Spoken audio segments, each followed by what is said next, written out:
नमस्कार। अपना उत्तर प्रदेश में आपका स्वागत है और मैं हूं आपके साथ लोकेश जगवानी। सीएम योगी आदित्यनाथ की अध्यक्षता में हुई एक उच्च स्तरीय बैठक में उत्तर प्रदेश विशेष सुरक्षा बल के गठन का फैसला किया गया। बैठक में सीएम योगी आदित्यनाथ ने बताया कि पहले चरण में इस बल की 5 बटालियन का गठन किया जाएगा। जल्द ही इसके लिए ड्राफ्ट तैयार कर प्रस्ताव देने के निर्देश दिए हैं। दरअसल यूपी में अलग अलग कोर्ट में हुई घटनाओं के बाद इलाहाबाद हाईकोर्ट बेंच ने स्वतः संज्ञान लेते हुए सरकार को स्पेशल फोर्स के गठन के आदेश दिए। यूपी सरकार ने केंद्रीय सीआईएसएफ की फोर्स की तर्ज पर यूपी एसएसएफ का गठन का फैसला किया है।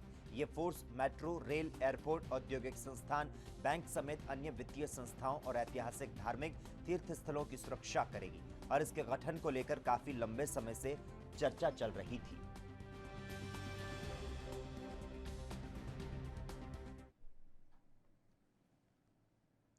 कोरोना वायरस के संक्रमण के बढ़ते प्रसार के बीच अब मुख्यमंत्री योगी आदित्यनाथ बाढ़ से निपटने की तैयारी में लगे हैं।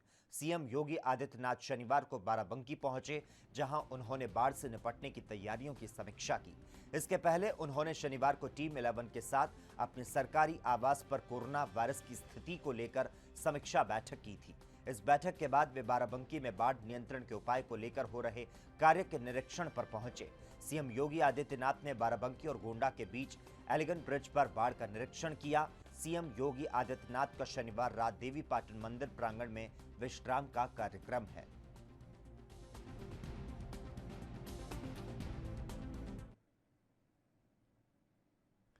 कोरोना काल में यूपी बोर्ड की सालों पुरानी परंपरा टूट गई। यूपी बोर्ड के इतिहास में पहली बार हाई स्कूल और इंटरमीडिएट की परीक्षा का रिजल्ट लखनऊ से जारी किया गया। यूपी के deputy CM doctor Dinesh Sharma ने लखनऊ के लोक भवन से रिजल्ट जारी करते हुए बताया कि पिछले साल से बेहतर रिजल्ट रहा है, जिनमें से 9,59,263 बालक तथा 8,94,876 बालिकाएं उत्तीर्ण हुई हैं। बालकों का उत्तीर्ण प्रतिशत 68.88 तथा बालिकाओं का उत्तीर्ण प्रतिशत 81.96। यानी छलांग मारी है बालिकाओं ने। इस बार बालकों के तुलना में संपूर्ण परीक्षार्थियों में बालिकाओं का उत्तीर्ण प्रतिशत बालकों के उत्तीर्ण प्रतिशत से 13.08 अधिक है। संस्थागत परीक्षार्थियों का उत्तीर्ण प्रतिशत व्यक्तिगत परीक्षार्थियों के उत्तीर्ण प्रतिशत से 0.1। आखिरकार इंतजार की घड़ियां शनिवार को दोपहर 12 बजे खत्म हो गई। शासन ने 10वीं बोर्ड और 12वीं बोर्ड के रिजल्ट घोषित कर दिए। हाई स्कूल में बागपत की रिया जैन ने 96.67% अंक प्राप्त कर प्रदेश में पहला स्थान प्राप्त किया, तो वहीं इंटरमीडिएट में बागपत के अनुराग मलिक ने प्रदेश में पहला स्थान प्राप्त किया। उन्हें 97% अंक मिले। प्रदेश में टॉपर बने दोनों ही होनहार बड़ौत स्थित श्रीराम इंटर कॉलेज के छात्र छात्रा हैं।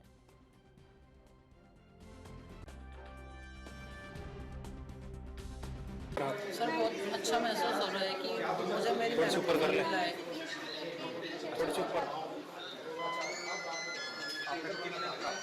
सर 97% मार्क्स प्राप्त किए हैं।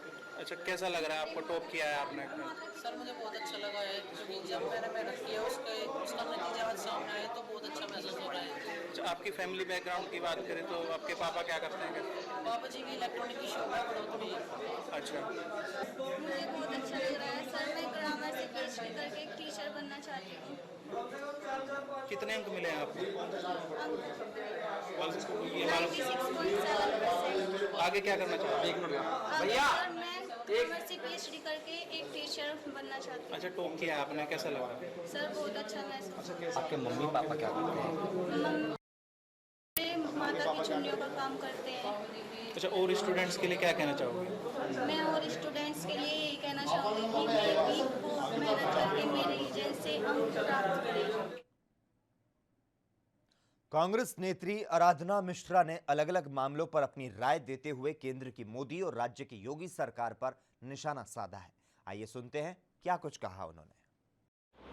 मैं ये पूछना चाहती हूँ नड्डा जी से कि उस वक़्त तो पीएम केयर फंड क्योंकि वो तो ऑडिटेबल थी, आज जो कोविड केयर फंड प्रधानमंत्री जी ने विशेष बनाई है या राज्य में सीएम कोविड केयर फंड बना है, ये तो सीएजी के दायरे से भी बाहर है।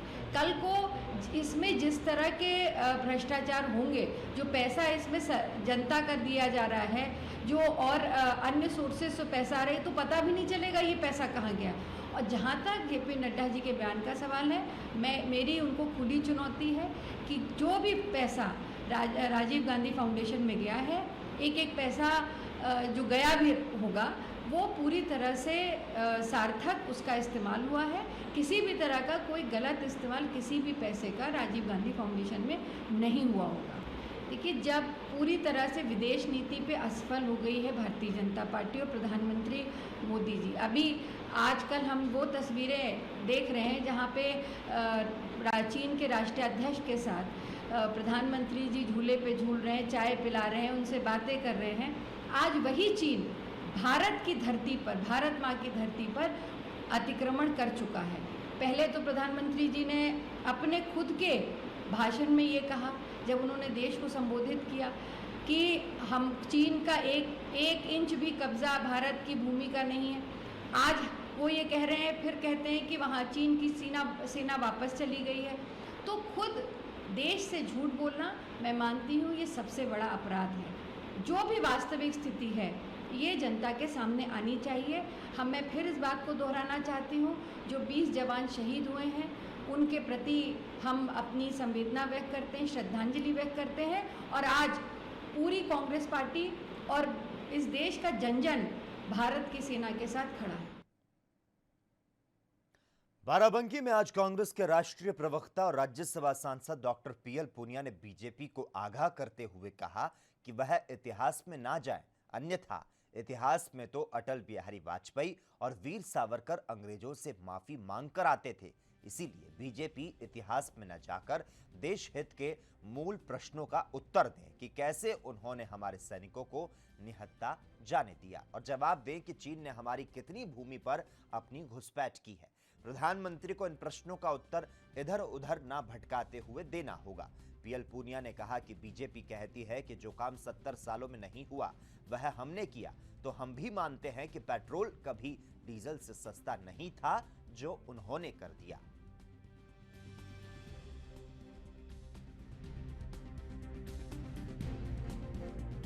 प्रधानमंत्री जी ने विपक्षी दलों की बैठक में 19 जून को एक चौंकाने वाली बयान दिया। कहा कि हमारे क्षेत्र में कोई बाहर का लोग नहीं घुसे हैं और ना ही किसी ने कब्जा किया है और ना ही हमारी किसी पोस्ट पर किसी दूसरे देश का कब्जा है।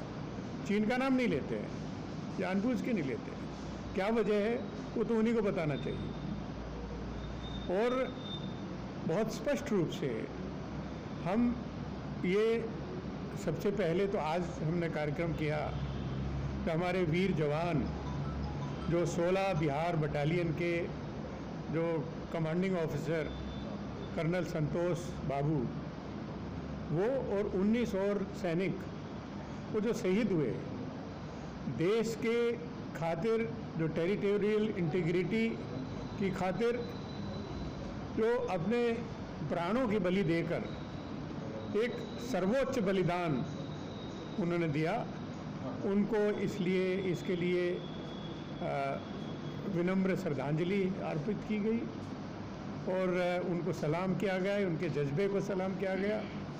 और उसके साथ साथ ये सवाल भी हम लोगों ने पूछे हैं कि हमें ये बताइए कि हमारे सैनिकों को, वीर सैनिकों को, जाबाज सैनिकों को निहत्थे क्यों। पेट्रोल डीजल के दामों में लगातार हो रही बढ़ोतरी को लेकर विपक्ष हमलावर है। प्रदेश में कांग्रेस हो या समाजवादी पार्टी, सभी अपने अपने स्तर पर सरकार का विरोध कर रहे हैं। और इसी तरह आज लखनऊ के मोहनलालगंज तहसील में समाजवादी पार्टी के कार्यकर्ताओं ने धरना दिया, तो साथ ही बिगड़ती कानून व्यवस्था समेत 8 सूत्रीय मांगों को लेकर राज्यपाल के नाम एसडीएम को ज्ञापन सौंपा।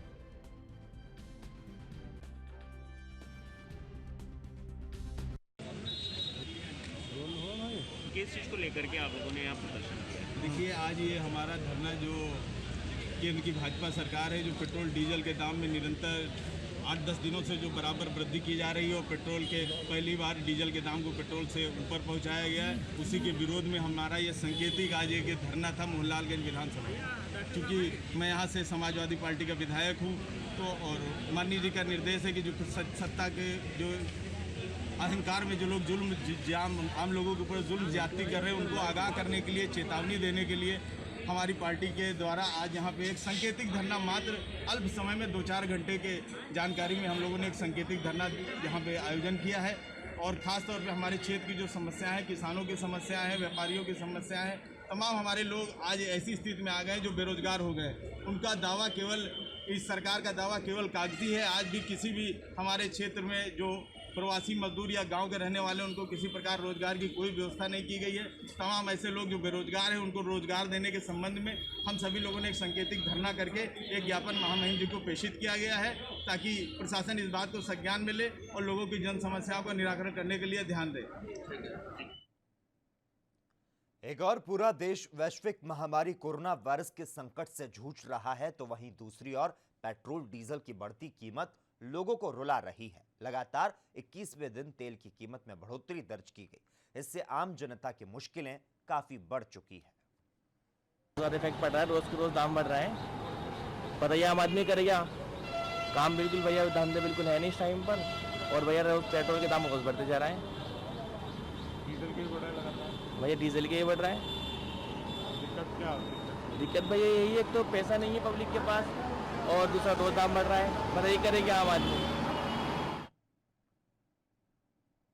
पेट्रोल और डीजल के दामों में लगातार बढ़ोतरी हो रही है और राजनीतिक पार्टियां इसका जमकर विरोध कर रही है। आज औरैया में समाजवादी पार्टी के कार्यकर्ताओं ने पेट्रोल डीजल के दामों में हो रही बढ़ोतरी को लेकर साइकिल यात्रा निकाली, तो साथ ही सभी समाजवादी पार्टी के सभी ब्लॉक के गांवों से साइकिल चलाते हुए मुख्यालय ककोर पहुंचे, जहां उन्होंने जिला अधिकारी को ज्ञापन सौंपा।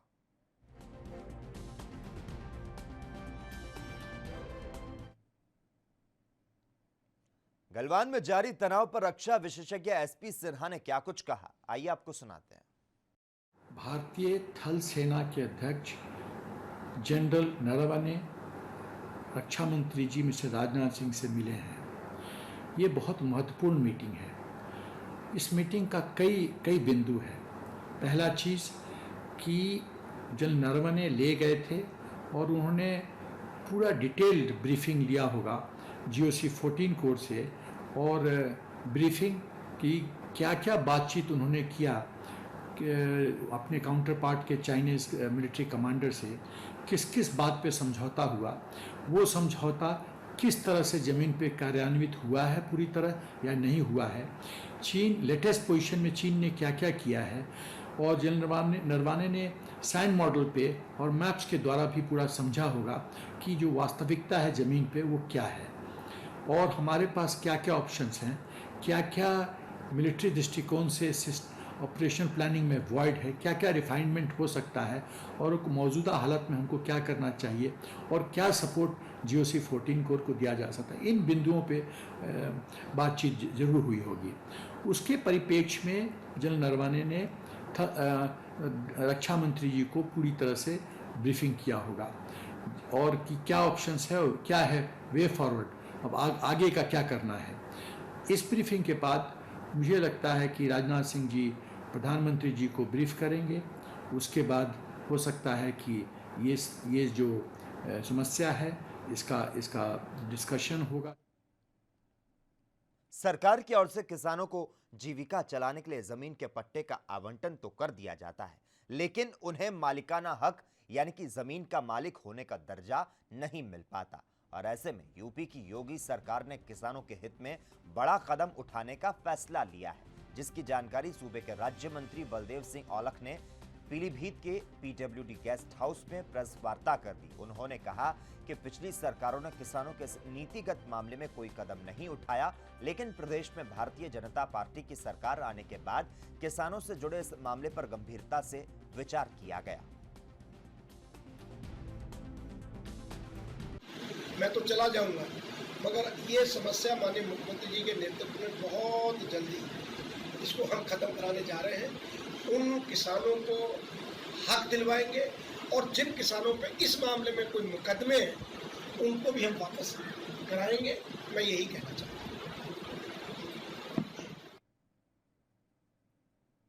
सपा सांसद मोहम्मद आजम खां की मुश्किलें और बढ़ती नजर आ रही है। जमीनों पर अवैध तरीके से कब्जे, लूटपाट, डकैती समेत तमाम संगीन धाराओं में दर्ज 40 मुकदमों में पुलिस ने चार्जशीट दाखिल की है और इसमें आजम खां की पत्नी और शहर विधायक तंजीन फातिमा, बेटा अब्दुल्ला आजम समेत जौहर ट्रस्ट से जुड़े सभी पदाधिकारी और सदस्यों को आरोपी बनाया गया।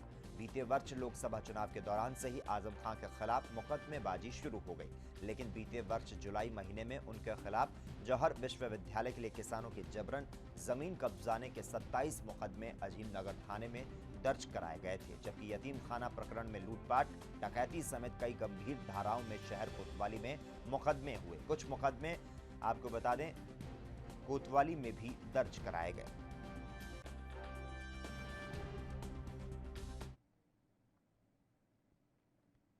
अनामिका शुक्ला प्रकरण में जांच के दौरान नए खुलासे हो रहे हैं और अनामिका शुक्ला पार्ट 2 के रूप में संध्या द्विवेदी के नाम पर फर्जीवाड़ा का मामला सामने आया, जिसमें फिरोजाबाद, फर्रुखाबाद, अलीगढ़ में एक ही नाम पर शिक्षिका कार्यरत है, जिसके बाद असली संध्या द्विवेदी सामने आई, जो कि कस्तूरबा गांधी विद्यालय चकिया पर तैनात है।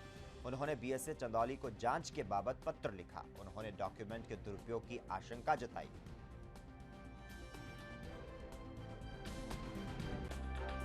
मेरा नाम संध्या द्विवेदी है। संध्या जी बताइए कि पूरा प्रकरण क्या है? सर, पूरा प्रकरण ये है कि जैसा कि 24 जून को कुछ समाचार पत्रों की कटिंग मुझे मिली, जिसमें लिखा हुआ है कि संध्या द्विवेदी नामक सामाजिक विषय की शिक्षिका कार्यरत हैं 3 जनपदों में, फर्रुखाबाद, फिरोजाबाद और अलीगढ़ में। और साथ ही उसमें जो विवरण दिए गए हैं उसमें उसका पिताश्री का नाम, उसके पिताश्री का नाम और जन्म तिथि उसकी जैसे 1991 और साथ ही उसने BEd BHU से किया हुआ है।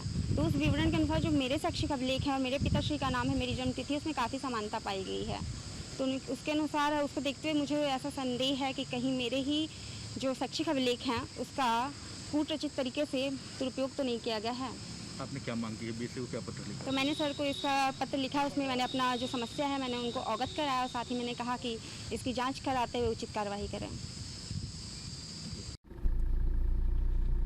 जहाँ तक संध्या देवी के प्रकरण की बात है तो विगत 24 जून को विभिन्न समाचार पत्रों में खबर प्रकाशित हुई थी कि फिरोजाबाद, फर्रुखाबाद और अलीगढ़ में संध्या द्विवेदी नाम की महिला इन तीनों जगह पे कस्तूरबा में कार्यरत है।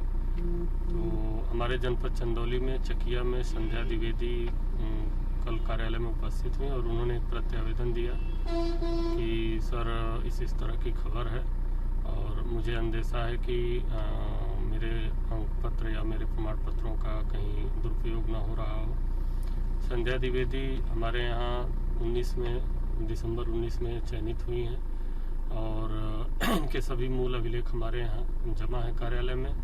हमने इनके प्रत्यावेदन के क्रम में कल तीनों जनपद के बीएसए को एक आख्या भेजी और इनके जो मूल डॉक्यूमेंट्स हमारे पास हैं उनका भी फोटो कॉपी इसके साथ संलग्न करके भेजा और उनसे हमारी बात भी हुई कि अपने स्तर से इसको देखते हुए, संज्ञान लेते हुए कार्रवाई करें और हमें भी उससे अवगत कराएं ताकि हम भी अपने जो भी है उसमें कार्रवाई करें।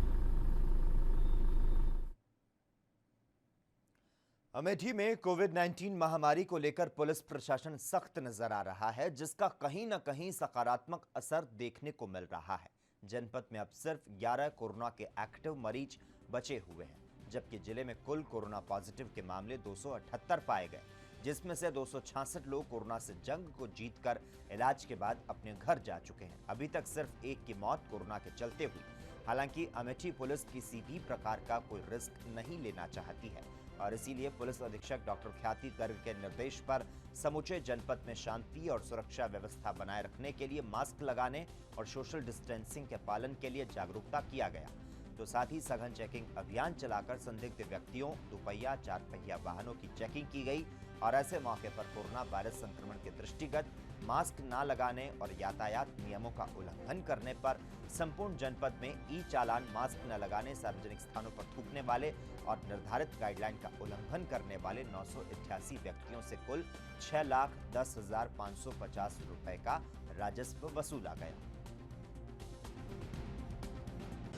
जनपद के समस्त थाना क्षेत्रों में पुलिस अधीक्षक महोदय और अपर पुलिस अधीक्षक महोदय के निर्देशों के अनुक्रम में ई चालान और जो भी ट्रैफिक नियमों का उल्लंघन कर रहे हैं उनका चालान तथा जो 188 और महामारी एक्ट के तहत जो निर्देश जारी हुए हैं उनका जो उल्लंघन कर रहे हैं, जैसे मास्क न पहनना, बाइक पे बिना मास्क पहने बैठना और घूमना, अनावश्यक रूप से घूमना, 4 से ज़्यादा लोगों का एक जगह बेवजह इकट्ठे होना, इस तरह की गतिविधियों को प्रिवेंट करने के लिए ये अभियान चलाया गया था। इस अभियान के तहत थाना क्षेत्र अमेठी में कस्बे में चेकिंग लगाई गई थी, जिसमें 29 चालान ई चालान हुआ है। ई चालान के माध्यम से 29 चालान, 188 का एक मुकदमा पंजीकृत हुआ है उल्लंघन करते पाए जाने पे, और 10 बिना मास्क लगाए लोगों पे शमन शुल्क वसूला गया है। और अभी ये अभियान चल रहा है। अभी ये जो नंबर है ये अभी बढ़ेगा, क्योंकि अभी भी करीब 1-1.5 घंटे अभी अभियान चलना है, शेष है। ये समस्त जनपद में चल रहा है। क्योंकि मैं अमेठी में भी हूँ, इसलिए यहाँ का आपको आंकड़ा बता पा रहा हूँ। ऐसे में जनता के लिए क्या संदेश देना चाहते हैं? जनता के लिए यही संदेश है कि कोरोना संक्रमण जो इतनी तेज़ी से फैल रहा है, ये एक विश्वव्यापी महामारी है और बार बार शासन स्तर से, विशेषज्ञों के माध्यम से, सभी उच्चाधिकारियों के माध्यम से निर्देश दिया जा रहा है। प्रतिदिन प्रत्येक थाना क्षेत्र में मुनादी करवाई जा रही है 2-3 टाइम, इसके बावजूद लोग नहीं मान।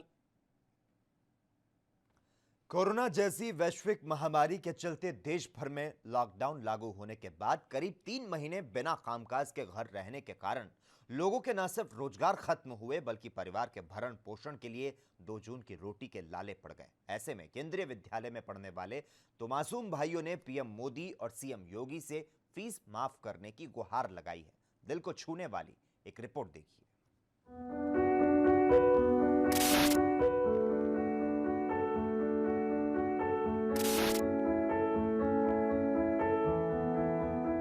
केंद्रीय विद्यालय में पढ़ने वाले 2 मासूम भाई ब्याज पर कर्ज लेकर सड़क किनारे मास्क और दस्ताने बेचने को मजबूर हैं। तो वहीं प्रधानमंत्री नरेंद्र मोदी और सीएम योगी आदित्यनाथ से फीस माफ करने की गुहार लगा रहे हैं।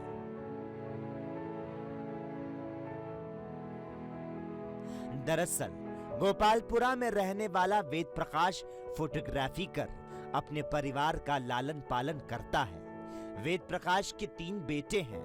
2 बेटे आगरा के केंद्रीय विद्यालय में पढ़ते हैं। बड़ा बेटा कक्षा 8 में और छोटा बेटा कक्षा 4 में पढ़ता है। कोरोना महामारी के कारण देश भर में लागू किए गए लॉकडाउन से वेद प्रकाश का काम बंद हो गया। घर में जो कुछ जमा पूंजी थी वो 3 महीने में खर्च हो गई और इस दौरान बेटों के स्कूल से 3 महीने की बकाया फीस भरने के लिए फोन और मैसेज आने लगे कि अपनी फीस जल्द जमा कर दीजिए। लेकिन वेद प्रकाश पर फीस भरने के बाद तो दूर, उस पर परिवार का पेट भरने का भी इंतजाम नहीं था, जिससे पूरा परिवार अवसाद में आ गया कि करें तो क्या करें। केंद्रीय विद्यालय में पढ़ने वाले दोनों मासूम छात्रों ने अपने किसी परिचित से कुछ रुपए उधार लिए और उन पैसों से मास्क, हाथों के दस्ताने जैसे सामान खरीद कर लाए और बाजार में सड़क किनारे लगाकर बिक्री शुरू कर दी। अब ये दोनों सगे मासूम भाई सड़क पर आने वाले लोगों को रोककर मास्क बेच रहे हैं, जिससे इनकी स्कूल की फीस को भरा जा सके। सड़क पर जब कोई नहीं दिखता तो ये दोनों मासूम छात्र बस स्टॉप पर बैठकर अपनी पढ़ाई पूरा करते हैं।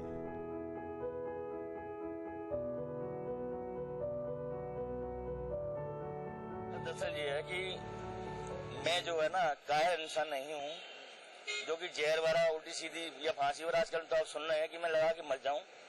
मैं जब मेरे ऊपर वाले ने जिंदगी दी, मैं इससे नहीं मरना चाहता हूं। मैं परेशान हूं अपने काम धंधे बिजनेस से, और मैं इतना परेशान हूं कि घर का खर्चा नहीं चला पा रहा हूं। इसलिए मुझे मजबूरी में फुटपाथ पे बैठना पड़ा है। हालांकि बाहर मजदूरी जो है बहुत गलत चीज है, दंडनीय अपराध भी है, लेकिन मैंने ये अपराध खुद किया है अपने बच्चे को साथ में लेकर के। मेरा बच्चा केंद्रीय विद्यालय में पढ़ता है। हालांकि बड़े बेटे का जो है 8th क्लास में आ चुका है, इसकी फीस अब लगनी है, आगे से नहीं, पहले से नहीं लगती थी लेकिन अब लगनी है। तो मैसेज आ रहे हैं कि भाई वो दीजिए। बात केंद्रीय विद्यालय की नहीं है, मैं पूरे हिंदुस्तान के स्कूलों की बात कर रहा हूँ, हमारे इंडिया के जितने भी स्कूल हैं केंद्रीय विद्यालय, और सबसे अपील है कि केंद्र सरकार से कि इसकी फीस माफ की जाए। कोरोना वायरस के चलते जहां पूरे देश में लॉकडाउन लगाया गया था, जिसके बाद पूरे देश में काम धंधा पूरी तरह से ठप हो गया था। इस वक्त हम मौजूद हैं आगरा के एमजी रोड पर, जहां आप देख सकते हैं ये मासूम बच्चा है जिस हाथों में किताब होनी चाहिए थी, मगर वो बच्चा आज मास्क बेच रहा है। ये आगरा का एमजी रोड है। इस बच्चे की मजबूरी ये है कि लॉकडाउन के चलते इसके परिवार के पिता जो है फीस जमा नहीं कर पाए, उसके चलते ये बच्चा आज मास्क बेचने को मजबूर है। आइए हम इस बच्चे से बात करना चाहते हैं, क्या कुछ इसकी मजबूरी रही जिसके चलते इस बच्चे को आज रोड पर मास्क बेचने पड़ रहे हैं। बेटा क्या नाम है आपका? उदय। उदय, मास्क बेचने पड़ रहे हैं, क्या ऐसी मजबूरी रही आपकी? हाथों में किताब होनी चाहिए थी कि हम स्कूल की फीस और किताबें ला सकें और घर का खर्चा चला सकें, इसलिए हमें मास्क बेचने पड़ रहे हैं। हाँ, तो प्रशासन, स्कूल प्रशासन की क्या कुछ कहना रहता है, क्या दबाव डाल रहे हैं वो कि अपनी फीस भरो? फीस भरो। ऐसे में तो आप मास्क बेच रहे हैं, कितने से कितना क्या खर्चा निकल आता है डेली में? 200-300 रुपए। पापा क्या काम करते हैं आपके? जो पापा पहले फोटोग्राफी करते थे। हाँ। फिलहाल लॉकडाउन के चलते धंधा चौपट हो गया। धंधा चौपट हो गया है, जिसके चलते आपको जो है मास्क बेचने पड़ रहे हैं। ठीक। ये आपने बच्चे की अभी जो मजबूरी थी वो उसकी जुबानी सुनी। बच्चे का साफ तौर पर कहना है कि लॉकडाउन के चलते पापा का जो काम था वो पूरी तरह से ठप हो गया, जिसके चलते अब इस बच्चे को एमजी रोड पर मास्क बेचने पड़ रहे हैं। और स्कूल प्रशासन लगातार इन बच्चों के परिवार पर पूरी तरह से फीस जमा करने का दबाव डाल रहा है। ऐसे में उत्तर प्रदेश सरकार और केंद्र सरकार को ये बच्चे अपील कर रहे हैं कि हमारे साथ साथ आगरा के अन्य और स्कूलों में जो बच्चे पढ़ रहे हैं उनकी भी केंद्र सरकार और उत्तर प्रदेश सरकार फीस माफ करे। आगरा से कैमरा पर्सन अर्जुन सिंह के साथ पुष्पेंद्र शर्मा, एएनबी न्यूज आगरा। और इसी के साथ ही अपना उत्तर प्रदेश में इतना ही। देश और दुनिया की तमाम अहम खबरों के लिए लगातार आप देखते रहिए एएनबी न्यूज।